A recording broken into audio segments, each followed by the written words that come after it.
Assalamualaikum warahmatullahi wabarakatuh.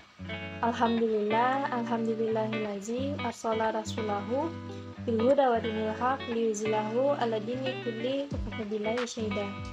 Asyhadu an la ilaha illallah wa asyhadu anna Muhammadar Rasulullah.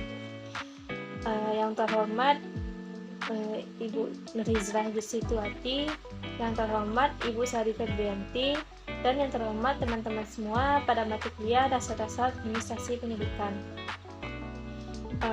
Saya Dina Rahmah dengan NIM 22002001 dari kelompok 6 akan mempresentasikan tentang manajemen humas, manajemen penunjang, layanan penunjang, serta ketatausahaan.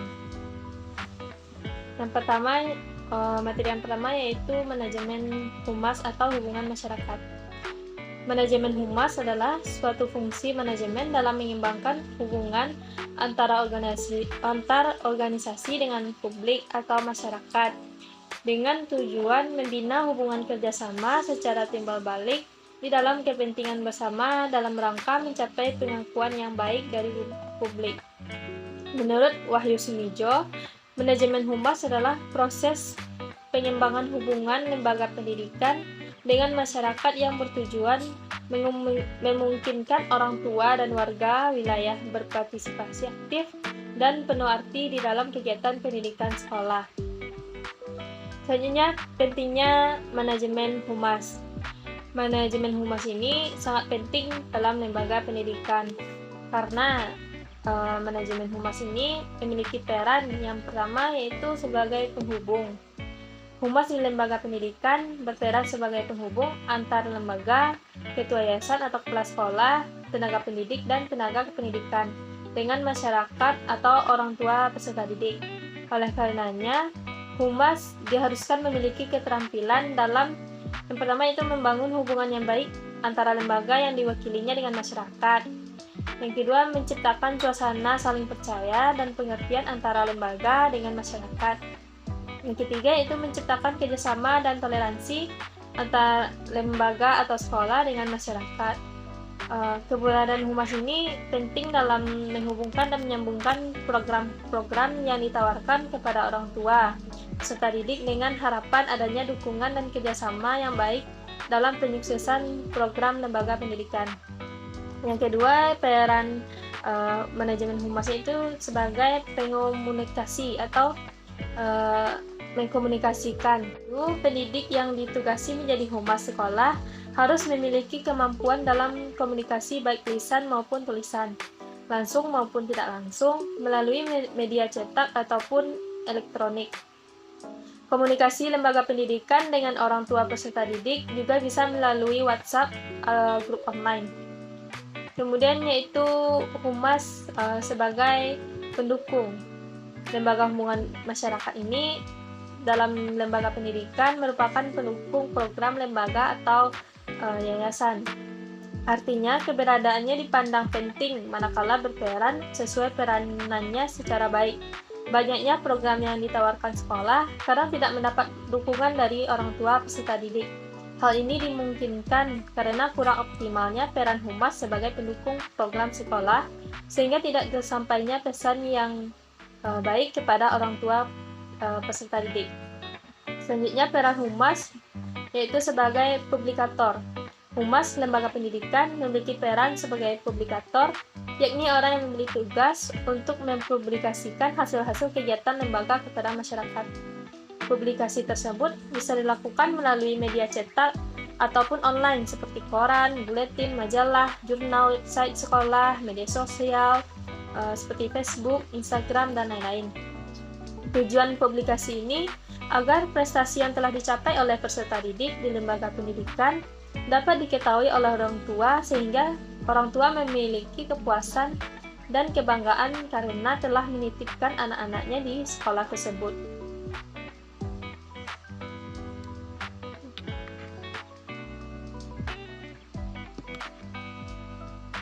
Kemudian selanjutnya tujuan manajemen humas yaitu yang pertama mengembangkan pemahaman tentang maksud dan saran-saran dari sekolah, menilai program sekolah dengan kata-kata, kebutuhan, terpenuhi. Mempersatukan orang tua, murid, serta guru-guru dalam memenuhi kebutuhan perkembangan peserta didik. Yang keempat yaitu mengembangkan kesadaran akan pentingnya pendidikan sekolah dalam era pembangunan. Yang kelima, membangun dan memelihara kepercayaan terhadap sekolah. Yang keenam, memberitahu masyarakat tentang pekerjaan sekolah. Dan yang ketujuh, mengerahkan bantuan dan dukungan bagi pemeliharaan dan peningkatan program sekolah. Selanjutnya yaitu proses manajemen humas. Nah, proses manajemen humas yang pertama yaitu fact finding atau feedback atau riset penemuan fakta. Pada tahapan ini dilakukan penemuan fakta di lapangan atau hal-hal yang berkaitan dengan opini, sikap, dan reaksi publik dengan kebijakan pihak organisasi atau perusahaan yang bersangkutan.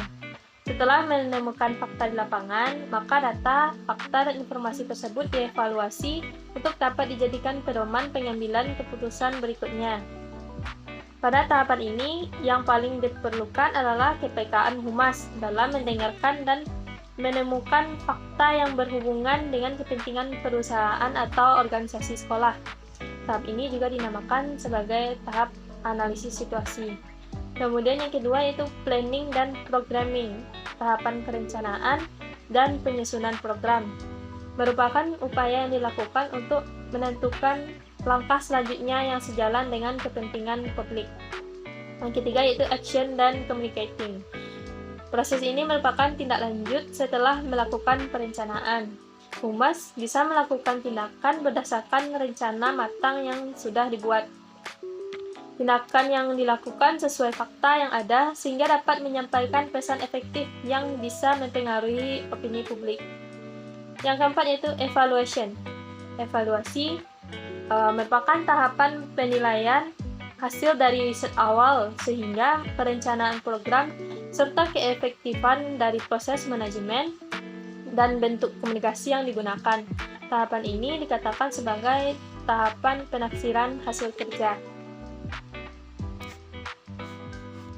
Selanjutnya, materi yang kedua yaitu manajemen layanan penunjang.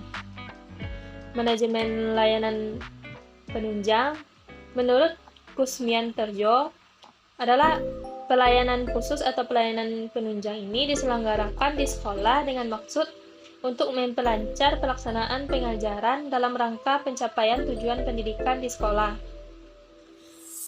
Administrasi layanan khusus atau penunjang adalah suatu usaha yang diberikan oleh pihak sekolah kepada para siswanya agar lebih optimal dalam melaksanakan proses belajar mengajar di kelas.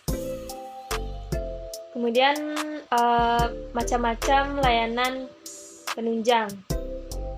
Yang pertama yaitu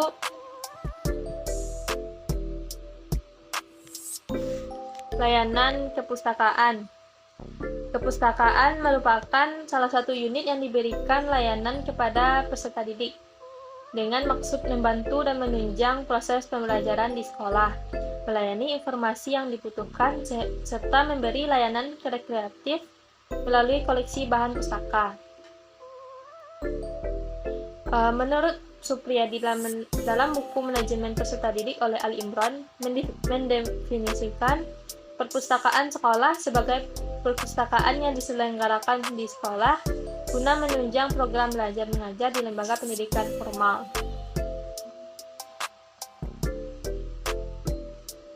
Kemudian layanan kesehatan.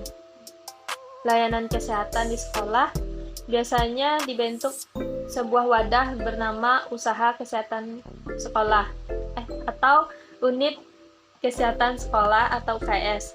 Usaha kegiatan sekolah adalah usaha kesehatan yang dijalankan sekolah. UKS adalah sebuah klinik yang didirikan sebagai bagian dari sekolah yang berdiri sendiri, menentukan diagnosa atau pengobatan fisik dan penyakit dalam lingkungan sekolah.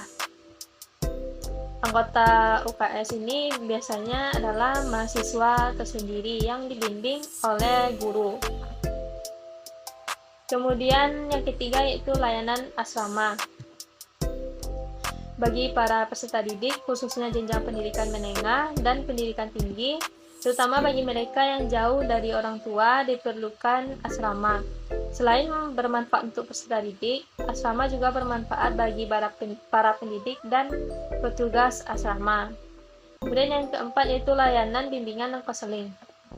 Layanan bimbingan dan konseling adalah proses bantuan yang diberikan kepada siswa dengan memperhatikan kemungkinan dan kenyataan tentang adanya kesulitan yang dihadapi dalam rangka perkembangan yang optimal, sehingga mereka memahami dan mengarahkan diri serta bertindak dan bersikap sesuai dengan tuntutan dan situasi lingkungan sekolah, keluarga, dan masyarakat.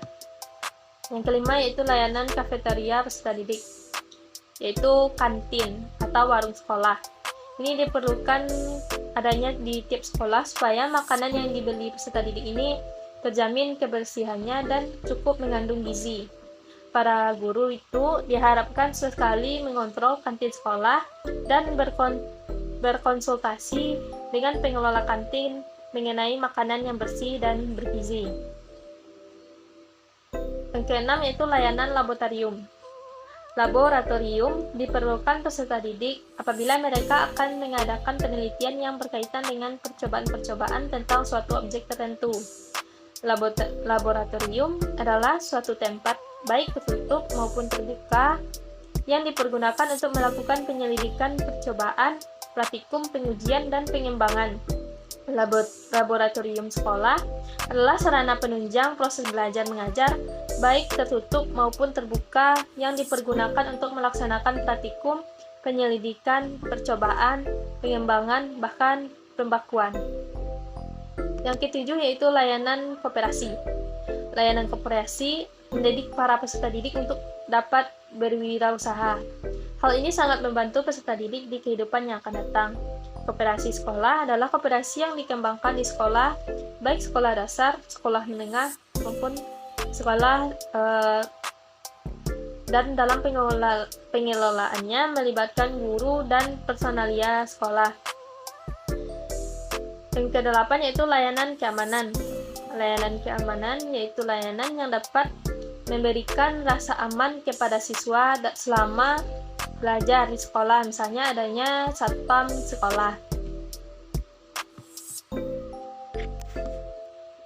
Selanjutnya yaitu pentingnya manajemen layanan penunjang. Manajemen layanan penunjang atau layanan khusus di sekolah pada dasarnya dibuat untuk mempermudah atau memperlancar pembelajaran dalam memenuhi kebutuhan khusus siswa di sekolah yang diselenggarakan dengan maksud untuk memperlancar pelaksanaan pengajaran dalam rangka pencapaian tujuan pendidikan di sekolah.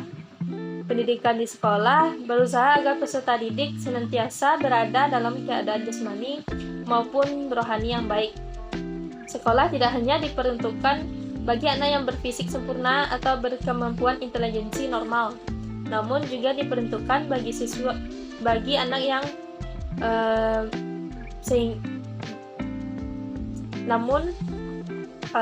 layanan penunjang ini diperuntukkan untuk semua anak itu, sehingga dicetuskan konsep sekolah inklusi untuk memenuhi tuntutan semua macam masyarakat, terkhususnya anak-anak yang berkebutuhan khusus.